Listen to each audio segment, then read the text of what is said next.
Bonjour. Bonjour. Bonjour à tous, bienvenue sur ce Twitch du Lab, saison 2. Saison 2 avec des nouvelles personnes et des nouveaux décors surtout, des nouveaux fonds. Comment allez-vous? Merci d'être ici. Waouh, salut. Bonjour, bonjour. On est très content de vous retrouver aujourd'hui dans cette saison 2 des Twitch du Lab. Vous l'avez vu, on va parler d'adaptive learning. Eh oui.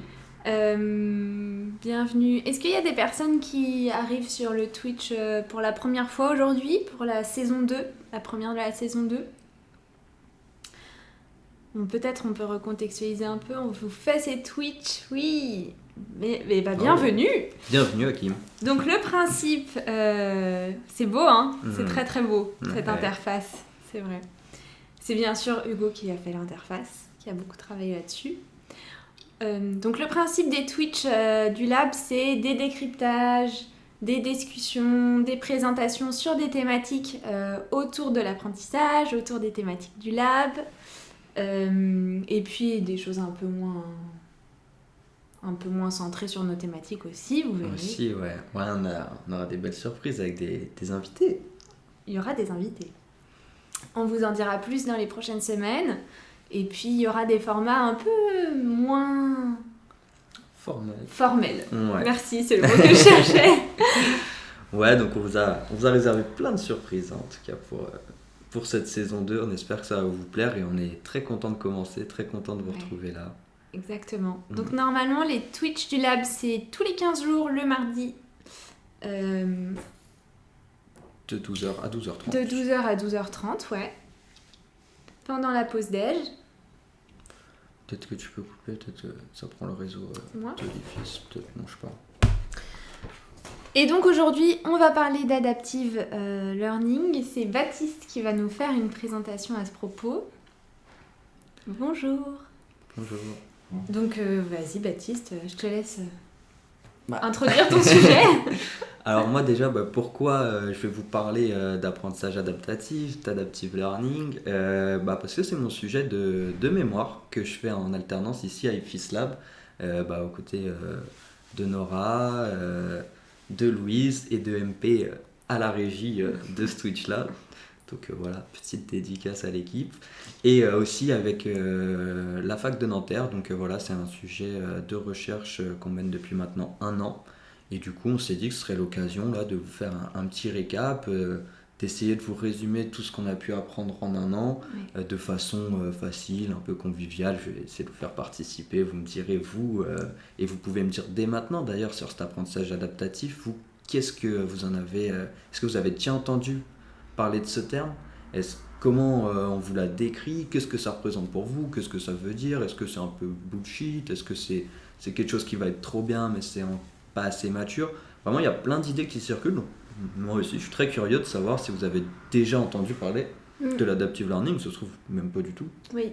Peut-être. Et c'est un mémoire encadré par Fabien Fenouillet que vous avez vu dans la saison 1 des Twitch. On vous donnera peut-être, pour ceux qui sont intéressés, le lien du replay, qui est un chercheur reconnu en France sur la motivation dans des contextes d'apprentissage. Donc voilà. Et donc il y aura un peu de motivation là-dedans dans cet apprentissage adaptatif. Donc voilà, j'ai hâte de vous parler de tout ça. Et je pense qu'on va commencer. Ouais. Est-ce que, je ne vois pas encore de message, est-ce que vous avez déjà entendu parler de l'apprentissage adaptatif? C'est quoi pour vous l'apprentissage adaptatif? Si vous avez des questions, surtout, n'hésitez jamais à les écrire dans le chat. Comme ça, nous, on les voit apparaître au fur et à mesure. Carrément.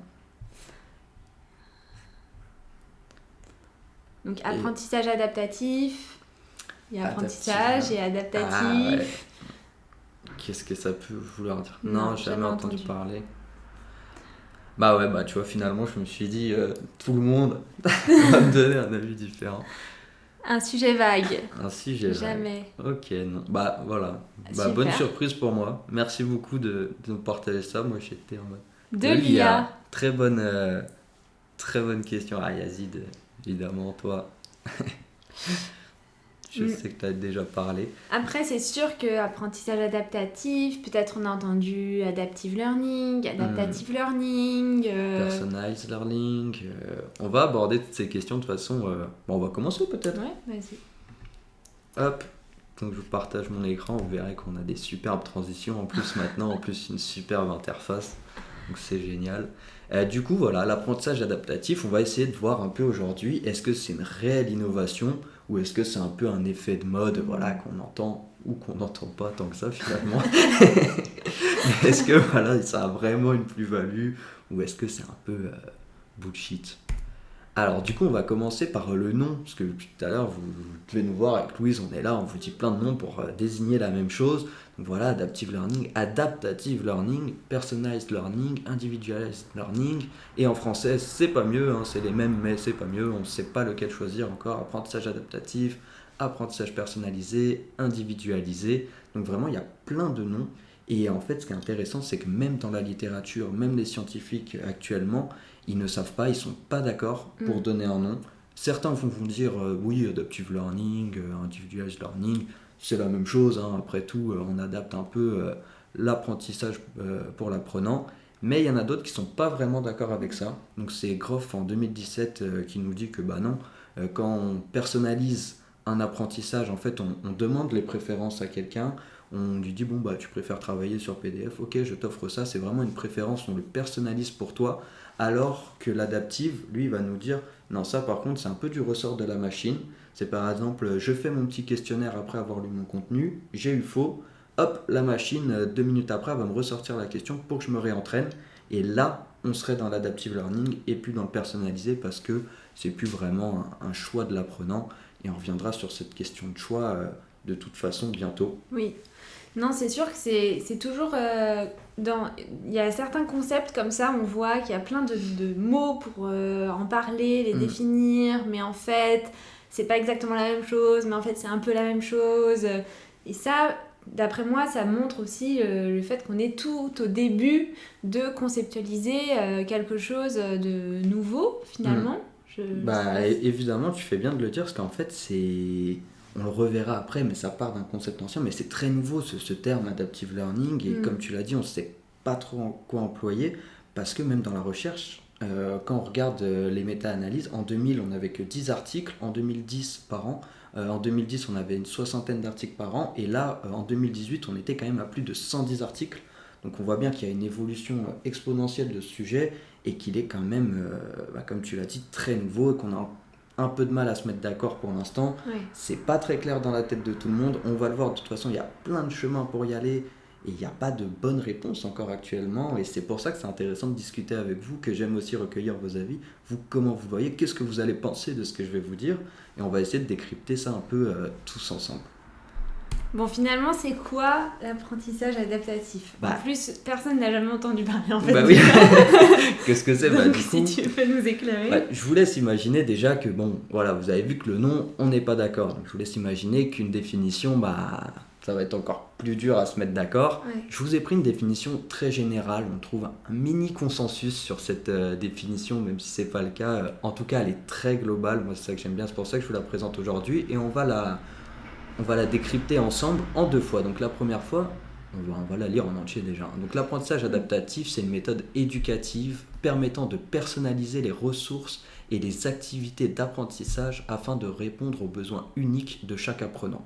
Donc ça veut dire, si moi je suis apprenant, dans ma situation d'apprentissage, ce que le formateur va me donner comme activité ou ressources, c'est des choses qui ont été adapté pour mon profil, pour... Exactement, Okay. Voilà, c'est ça la première idée de cette définition, et on va le voir tout de suite du coup, comment personnaliser des ressources, qu'est-ce que c'est des ressources finalement dans de l'apprentissage. On va voir qu'un cours, ça peut se donner de plein de manières, ça peut être un cours magistral, donc c'est une ressource comme une autre, ça peut être un PDF, ça peut être une vidéo, ça peut être un podcast. Donc en fait, voilà, il y a encore d'autres, il y a plein d'autres moyens de diffuser du savoir, de créer des ressources comme ça.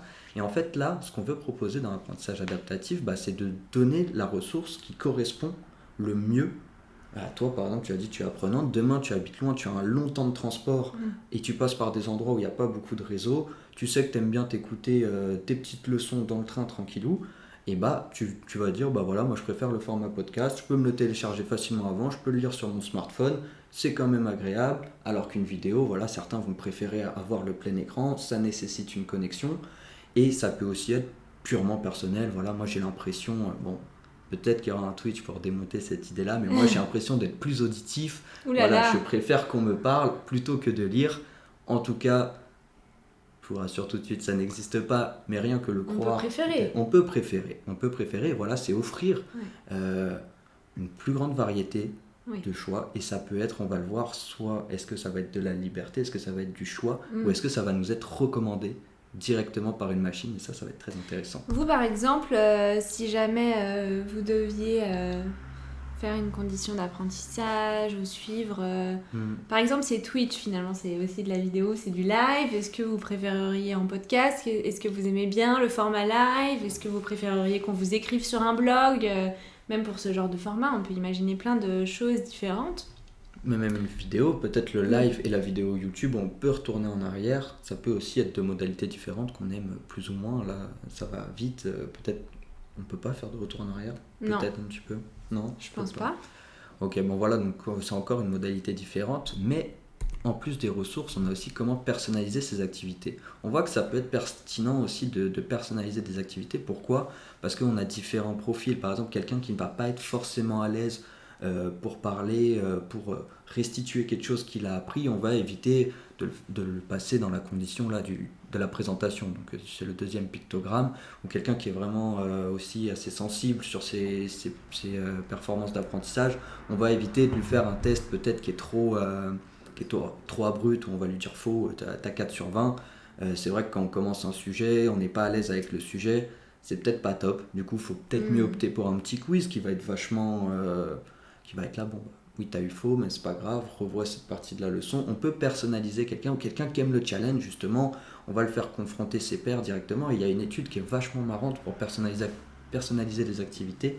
C'est un professeur qui a fait, vous savez, les petits jeux mobiles où on affronte d'autres personnes aux quatre coins de la planète, et en fonction d'un certain niveau, pour les connaisseurs, Clash Royale, qui est vachement performant là-dessus, où tu peux jouer vraiment avec des personnes aux quatre coins du monde sans un bug, et ça te trouve des personnes de ton niveau. Et bah là, c'est la même idée. On va essayer de faire performer les élèves en fonction de leur niveau. Donc leur mettre quelqu'un qui est tout le temps à son niveau. Et il avait rajouté à la fin de son étude, en ouverture, qu'on pouvait se servir de ça pour créer des écarts de niveau, et des personnes qui ont bien compris la leçon jouent contre des personnes qui ont moins bien compris, mais par contre ils sont obligés de rédiger le feedback. Donc là, ça peut être super intéressant. Toi, tu penses avoir bien compris, tu as bien compris, bah, tu vas encore réexpliciter les connaissances, tu vas devoir les manier. Des fois, on a l'impression d'avoir compris, mais expliquer, c'est un peu dur. Et d'un autre côté, ça peut bénéficier aux autres apprenants qui vont être là, qui vont recevoir des informations de leur pairs, où ils pourront poser des questions plus facilement.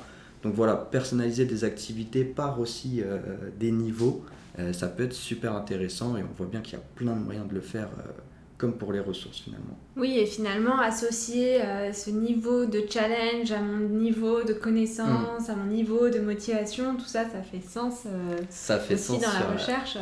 Carrément sur une théorie qu'on aime bien et qui vous a été présentée à la saison 1, c'est le flow. Donc évidemment, garder les apprenants, et ça, la machine, elle est capable de le faire toute seule en adaptive learning. C'est en fait, voilà, vous faites que réussir, bah, va augmenter peut-être un peu le niveau. Et ça peut être intéressant pour garder le flow, notion qu'on aime beaucoup en psycho. Et le flow, pour ceux qui n'ont pas encore suivi certains de nos Twitch, c'est un niveau optimum de motivation et d'engagement dans une tâche, et qu'on retrouve beaucoup dans les jeux vidéo, quand on est complètement happé par son jeu vidéo et qu'on en perd toute perception du temps, notion de la fin et tout ça. C'est vraiment cet équilibre qu'on trouve entre notre niveau de compétence, notre challenge, tout ça, c'est un peu l'objectif à atteindre. Enfin, peut-être pas l'objectif, mais... Dans les jeux, je pense. Oui, c'est vrai. Et c'est très bien fait, justement. Vous verrez, à tous les jeux, vous commencez par un tutoriel et vous voyez qu'à la fin, vous êtes beaucoup plus compétent. C'est qu'ils ont su vous tenir dans un flow pour que vous progressiez. Et ce qui est marrant, c'est que c'est vraiment adaptatif au début d'un niveau dans un jeu, c'est très facile. Oui. Et après, ça devient dur. Et bah, pourquoi ne pas répliquer ce schéma dans les apprentissages ? Quand on commence une formation, c'est simple. et après ça devient de plus en plus compliqué, ça s'adapte à nous, et si on a des difficultés, ça reste simple. Sauf que finalement, les gens, ils ont des niveaux de connaissances qui sont différents en fait. Qui sont différents, et chaque personne est unique. Et du coup, ça revient à la deuxième partie de la définition, afin de répondre aux besoins uniques de chaque apprenant. Mais comment on capture l'unique chez les personnes? C'est une vraie question qu'on peut se poser. On est tous différents, mais déjà, on ne va pas prendre la personne entièrement. C'est hyper complexe, un humain. On peut pas le cloner pour connaître tout. Donc, quels sont les critères les plus importants? Quels sont les critères les plus pertinents? Et de quelle manière, surtout, de quelle manière on peut collecter ça? Parce que, par exemple, on se dit, la motivation, ok, ça va être pertinent. Mais comment récolter la motivation? Et ça, je vous laisse dans le chat nous le dire, à vous de jouer. Dites-nous, vous, sur quels critères on pourrait s'appuyer pour faire un apprentissage adaptatif. Qu'est-ce que vous trouvez pertinent? Et comment on pourrait collecter ces critères-là? Peut-être quand vous étiez à l'école ou quand vous suivez des formations, qu'est-ce que vous aimeriez qui soit plus adapté en fait pour vous, ou que les formateurs prennent en compte, ou qu'est-ce qu'on peut imaginer comme critères? Ça peut être très simple, comme les niveaux de connaissances. Peut-être que quand on arrive sur un sujet, on n'a pas tout ça se trouve, on a regardé un documentaire la semaine dernière. Oui, non, c'est sûr. On connaît l'introduction là-dessus, hop, on aurait peut-être envie de la passer. C'est sûr que parfois on arrive aussi dans des formations et on sait déjà plein de trucs. Et oui, et ça c'est un peu une perte de temps. Et en plus on est démotivé. Quand tu arrives dans une formation, je te dis les 3 premières heures, je l'ai déjà vu. C'est dur d'être motivé et c'est dur pour la suite, même si on n'a pas vu la suite, généralement on a décroché et là pour se remettre dedans, faut y aller. Donc il y a un vrai enjeu aussi à ce niveau-là, quoi. Si on met directement les gens au bon endroit au bon moment, ça peut quand même être pas mal. Mais pour ça, on a besoin de vous pour nous dire sur quoi s'appuyer et comment on peut le faire. De quelle manière collecter ces critères? Typiquement dans la motivation aujourd'hui, ce qu'on utilise énormément, c'est un test de positionnement pour déterminer le niveau d'expertise. Ouais, super. Du coup, un test de positionnement, là, on serait de comment collecter. Donc, un petit test, un petit questionnaire, je suppose. Et le niveau d'expertise, c'est un critère sur lequel on pourrait s'appuyer, ce qu'on disait un petit peu, effectivement. Ouais, super, Yazid. Carrément. Et c'est ce qui est utilisé, c'est beaucoup utilisé. Faire des équipes et travailler en collaboratif. Ok.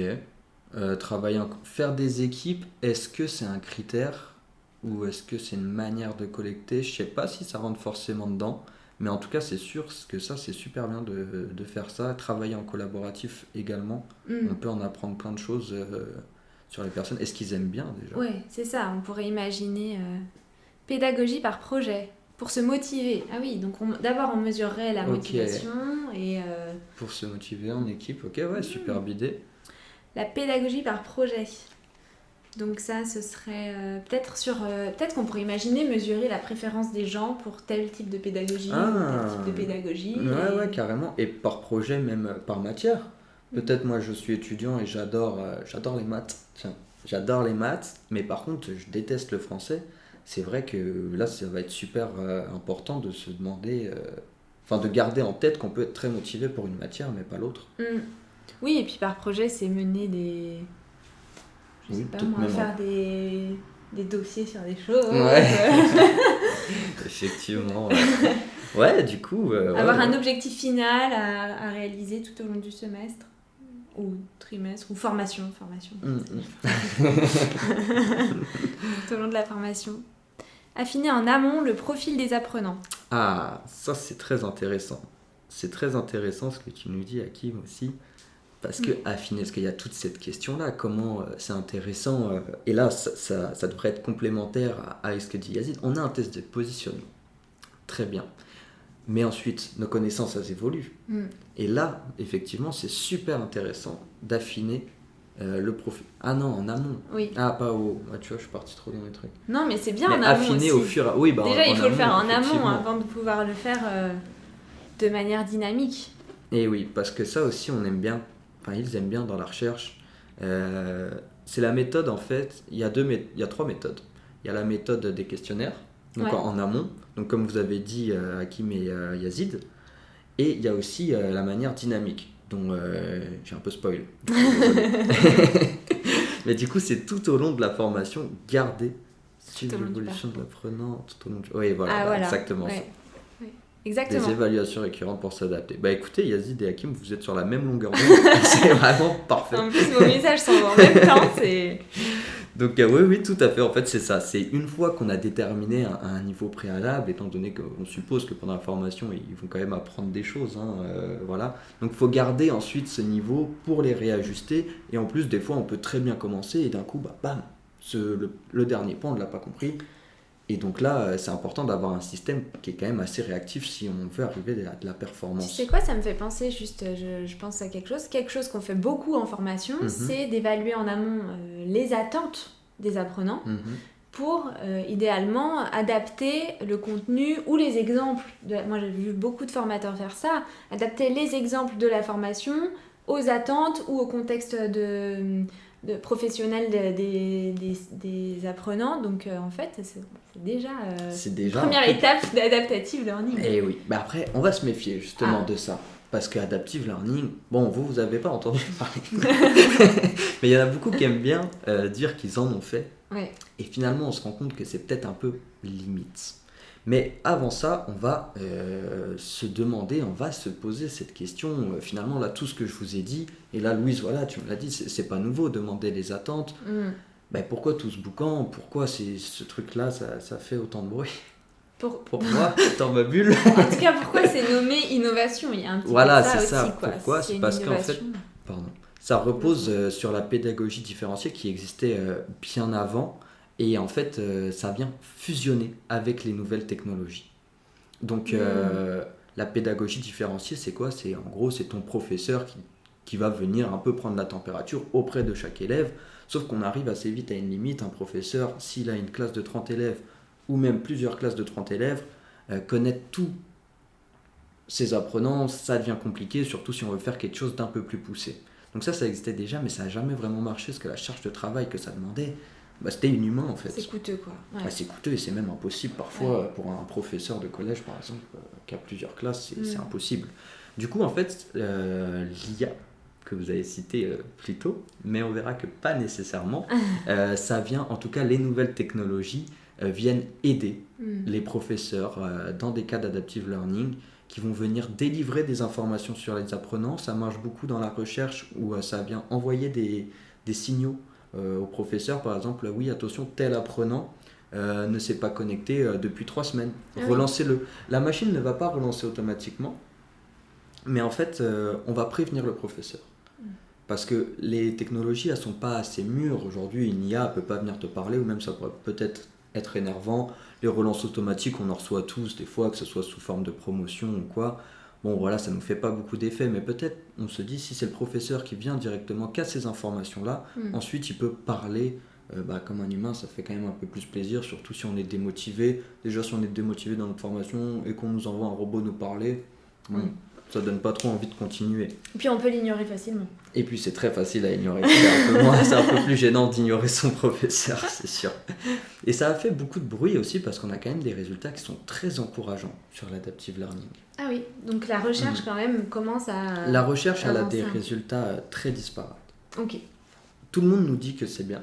Donc vraiment là-dessus, il y a quand même un consensus. Quand on regarde plusieurs méta-analyses, même des méta-analyses, c'est mieux de personnaliser un apprentissage, de le rendre adaptatif. Néanmoins, quand on regarde les détails et on se dit bah tiens super ça marche, je vais regarder la recette que suivent les articles, on se rend compte que tout le monde a des critères différents. Oui. Donc nous tout à l'heure on a dit la motivation par exemple, le test de positionnement pour déterminer le niveau d'expertise.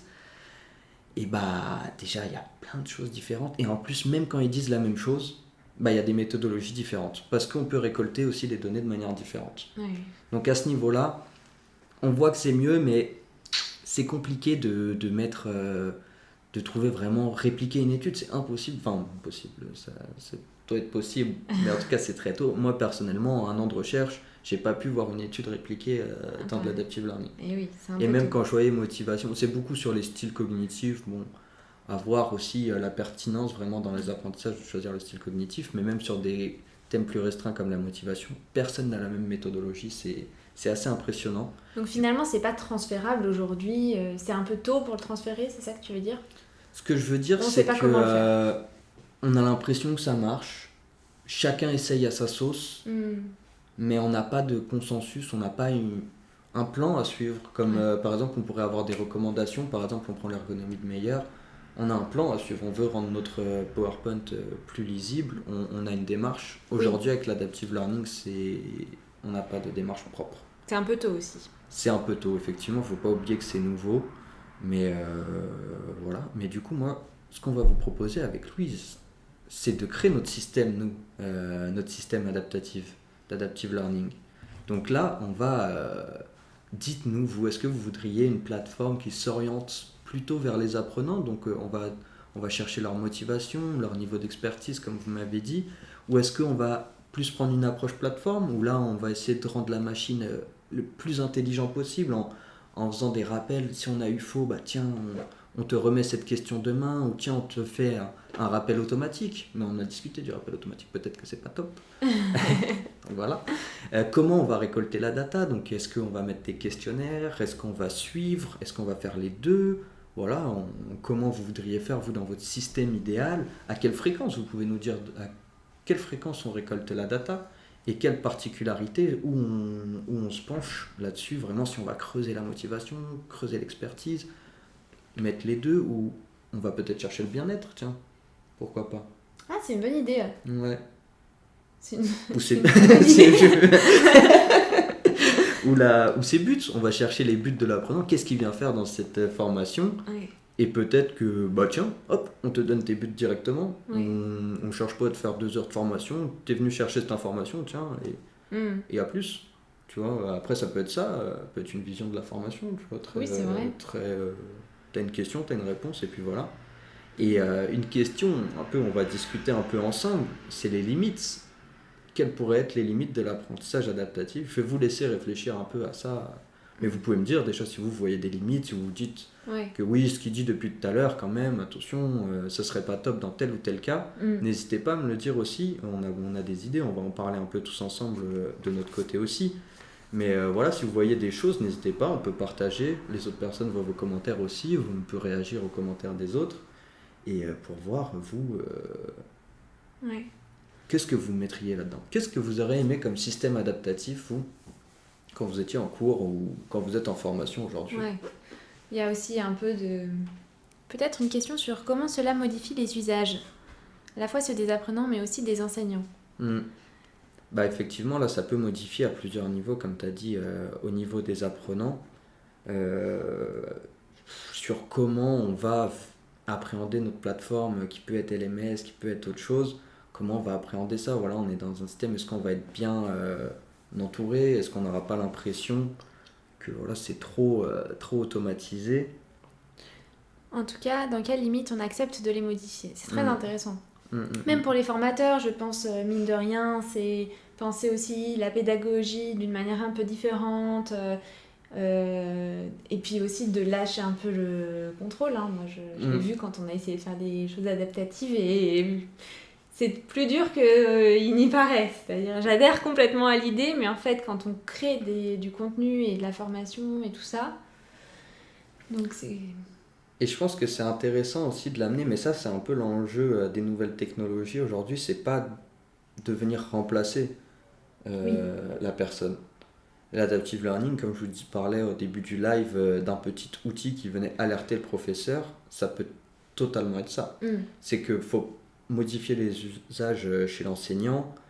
Au final, ça n'a pas forcément besoin de changer sa façon de faire le cours. Peut-être que ça peut se résumer à des rapports mensuels ou hebdomadaires, de tiens, vous avez tel élève impliqué là-dedans, tiens, vous avez tel élève qui n'a pas trop confiance en lui sur la géographie, et voilà, ça peut juste être des informations que délivre l'IA, mais qui va s'adapter quand même aux apprenants, pas qui va modifier le parcours de formation, mais qui va donner des informations aux professeurs. Mais ça, on va voir que c'est parfois...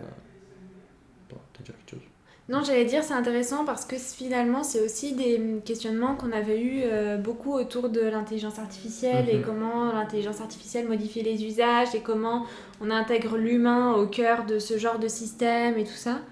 Donc c'est toujours de Ouais, toute c'est façon super dans intéressant. l'innovation Ouais. des...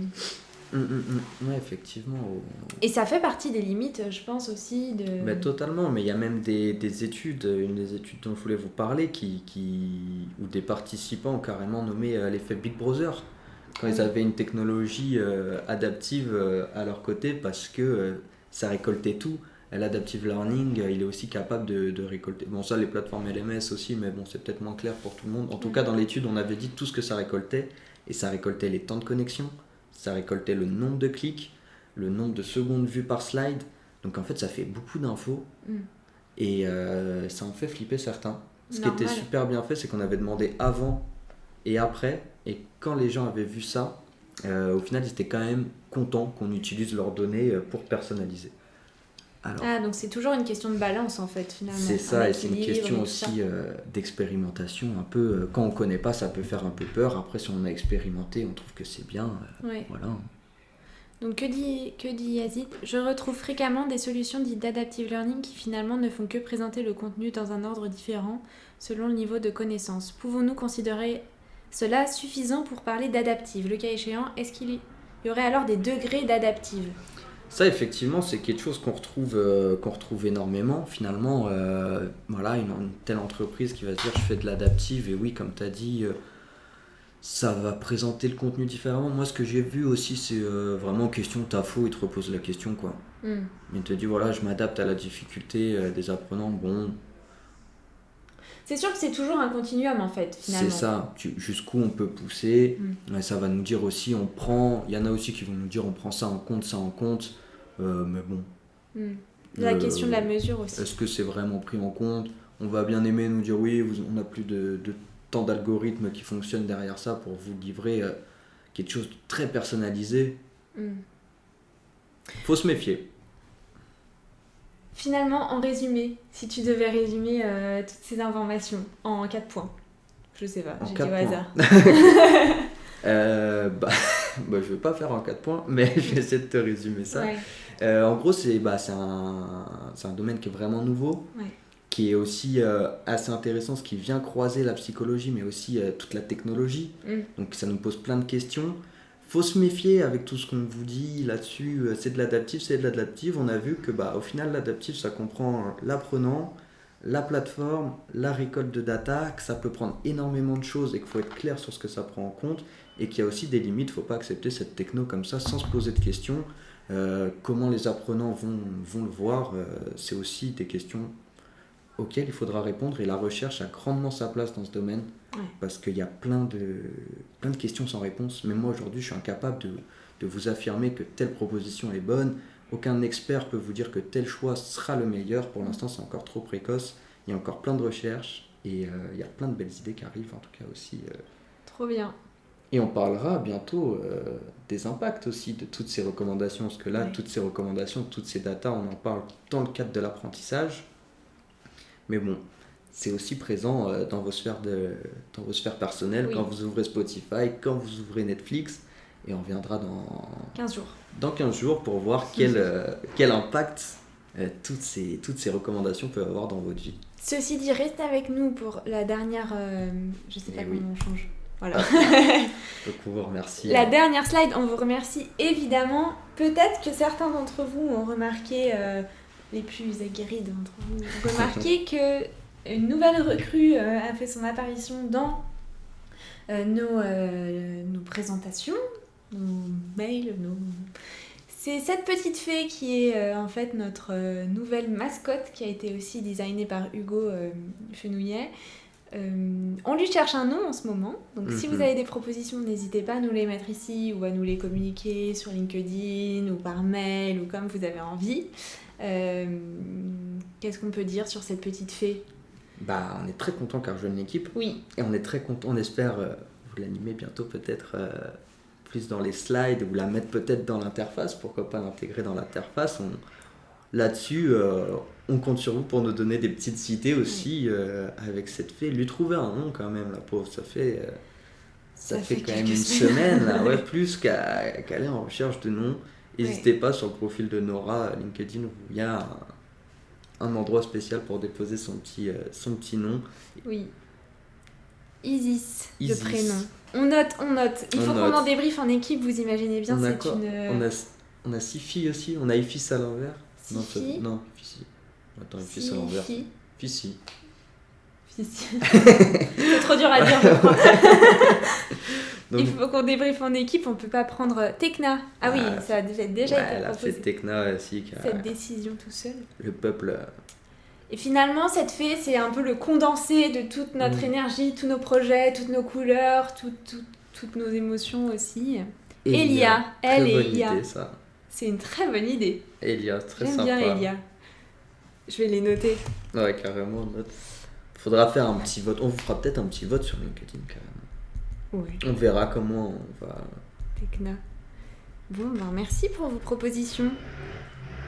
Jolie Elia. Ah, Ouais. ça fait un peu consensus. Ouais, On va voir. l'impression. Et merci à vous d'avoir suivi du coup ce live sur Merci l'adaptive à tous. learning. De toute façon, on reste toujours à votre disposition sur LinkedIn, par mail pour répondre à plein de questions. Carrément. Pour réfléchir N'hésitez pas. globalement à tous ces sujets aussi et puis lancer un peu des réflexions globales sur... Carrément, on est comment aussi là on pour applique tout ça. réfléchir ensemble. On peut vous présenter des belles choses et réfléchir ensemble à ce que ça apporte, ce que ça peut apporter. C'est carrément cool d'échanger avec vous. Merci beaucoup et bien bon appétit à tous. Bon appétit. Et à très vite. Merci. Au revoir.